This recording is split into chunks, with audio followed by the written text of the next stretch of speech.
Welcome to KR engineering and career guidance YouTube channel subscribe చేయండి, like చేయండి, share చేయండి. మరి మనొక బిగ్ అప్డేట్ ఏంటంటే, మరి ఈసారి బి కేటగిరీ ఇంజనీరింగ్ కాలేజీల్లో సీట్లు కూడా, అంటే ఇంజనీరింగ్ కాలేజీలో బి కేటగిరీ సీట్లు కూడా సైమల్టేనియస్గా ఇటు ఎంసెట్ కౌన్సిలింగ్తో పాటు ఫిలప్ చేసుకోవచ్చని ప్రభుత్వం క్లియర్గా గైడ్లైన్స్ కూడా రిలీజ్ చేసింది 3-4 డేస్ బ్యాక్. షెడ్యూల్ కూడా ఇచ్చేశారు.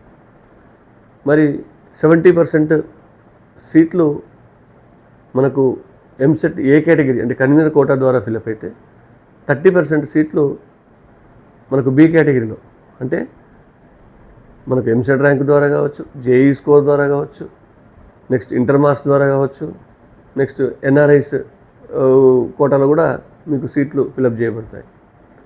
మరి దీనిలో ప్రధానంగా జేఈ స్కోర్ను పరిగణలోకి తీసుకుంటారు.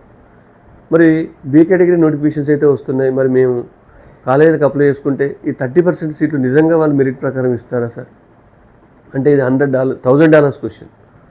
ఇది ఓపెన్ సీక్రెట్. దాదాపు తెలంగాణ ఎంసెట్ కౌన్సిల్లో 175 ఇంజనీరింగ్ కాలేజెస్ ఉంటాయి. దాంట్లో ఏ కాలేజెస్ కూడా మీకు మెరిట్ ప్రకారం బి కేటగిరీ మేనేజ్మెంట్ సీట్లు అసలే ఇవ్వండి, జస్ట్ ఒక 5-6 కాలేజీలు తప్ప. మరి 5-6 కాలేజీలు మరి అవి కూడా పూర్తిగా జేఈ స్కోర్తో ఇస్తామంటే ఇవ్వవు. దాంట్లో ప్రధానంగా మనం జేఈ మెయిన్స్తో ఇచ్చే కాలేజీలో ప్రధానమైన విఎన్ఆర్ విజ్ఞానజ్యోతి ఆల్రెడీ చెప్పడం జరిగింది. నెక్స్ట్ సిబిఐటి, మూడవది శ్రీ వాసవి ఇంజనీరింగ్ కాలేజ్, నాలుగవది ఎంజేఐటి, ఐదవది ఉమెన్స్ కాలేజ్ JN3W అంటే నారాయణమ్మ, ఆరవది భోజిరెడ్డి ఉమెన్స్ కాలేజ్. ఈ 6 కాలేజెస్ లాస్ట్ 10 ఇయర్స్గా కూడా బి కేటగిరీ సీట్లను జేఈ స్కోర్తో ఇవ్వడం జరుగుతుంది. మరి ఇక్కడ బి కేటగిరీలో మనకు 15% సీట్లు దాదాపు ఈ 6 కాలేజీల్లో 5 కాలేజీలు జేఈ స్కోర్ ద్వారా ఇవ్వడం జరుగుతుంది. వాసవి వాళ్ళు మాత్రం 30% సీట్లను జేఈ స్కోర్ ద్వారా, అంటే బి కేటగిరీ సీట్లను 100% నార్మ్స్తో అటు 70+30 నింపడం జరుగుతుంది.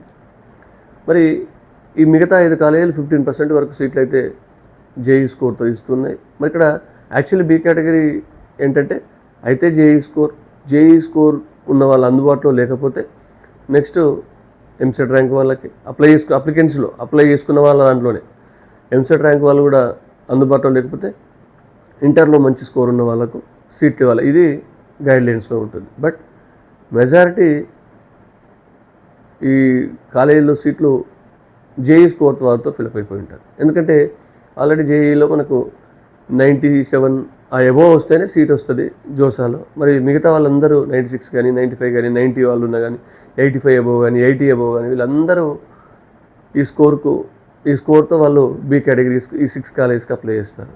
మామూలుగా ఉమెన్స్ అయితే 2 కాలేజెస్ ఉన్నాయి, నారాయణమ్మ ప్లస్ మనకు భోజిరెడ్డి. మిగతా 4 కాలేజెస్లో కూడా అందరూ అప్లై చేయడం జరుగుతుంది. మరి బి కేటగిరీకి ఫీజు రీయింబర్స్మెంట్ వల్ల వచ్చే అవకాశం లేదు, ఎందుకంటే ఫీజు రీయింబర్స్మెంట్ ఉండదు, ఎలాంటి రిజర్వేషన్ ఉండదు. కాబట్టి అది చూసుకొని మాకు రిజర్వేషన్ పర్లేదు అనుకుంటారండి, ఫీజు మాత్రం యాజ్ ఇట్ ఈజ్గా మీకు కన్వీనర్ కోటాలో ఏదైతే ఫీజు చెల్లిస్తారో ఈ 6 కాలేజీలో అదే ఫీజు చెల్లించడం జరుగుతుంది. బి కేటగిరీలో సీట్ వస్తాయి. మరి మనకు 29న బి కేటగిరీ నోటిఫికేషన్స్ అయితే రాబోతున్నాయి. మరి ఇక్కడ కూడా మీకు కొద్దిగా ఆశ్చర్యం అనిపించవచ్చు, 29న అన్ని కాలేజెస్ బి కేటగిరీ నోటిఫికేషన్ చేస్తాయి. మరి ఏ కాలేజ్ సీట్లు ఇవ్వవు, జస్ట్ ఈ 6 కాలేజీలు తప్ప.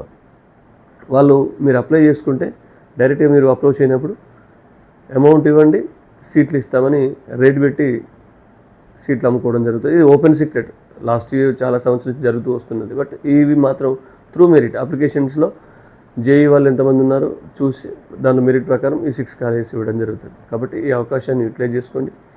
మీకు లక్ కూడా అనుకుంటా ఈసారి, ఎందుకంటే జనరల్గా ఎంసెట్ ఫేజ్ 1 ఫేజ్ 2 అయిపోయిన తర్వాత బి కేటగిరీ ఉండేది. మరి ఈసారి సైమల్టేనియస్గా సీట్లు ఫిలప్ చేస్తూ ఉన్నారు. కాబట్టి బి కేటగిరీ అర్హులైన అభ్యర్థులందరూ అప్లై చేసుకోవచ్చు.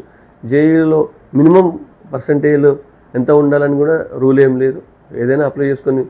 కానీ వచ్చే ఛాన్స్ మాత్రం కేవలం 80% ఎబోవ్ ఉంటే మనకు భోజిరెడ్డి లాంటి కాలేజీలో దొరకవచ్చు, 90% ఎబోవ్ ఉంటే మిగతా 5 కాలేజీలో సీట్లు వచ్చే అవకాశాలు అయితే ఉంటాయి. ఇది లాస్ట్ 5-6 ఇయర్స్ అనాలిసిస్ బట్టి చెప్పడం జరుగుతుంది. కాబట్టి మీకు నోటిఫికేషన్ రాగానే వేయడం జరుగుతుంది, గ్రూప్స్లో పెట్టడం జరుగుతుంది, మీరు బి కేటగిరీలో అప్లై చేసుకోవచ్చు. మరి దానికి లాస్ట్ డేట్ కూడా 15th జూలై ఇచ్చారు. కానీ ఆ లోపే కాలేజెస్ ఒక 4-5 డేస్ మాత్రమే టైం ఇస్తాయి. అప్లై చేసుకోగానే లాస్ట్ డేట్ అయిపోయిన వెంటనే నెక్స్ట్ డేనే లిస్టులు వేస్తాయి.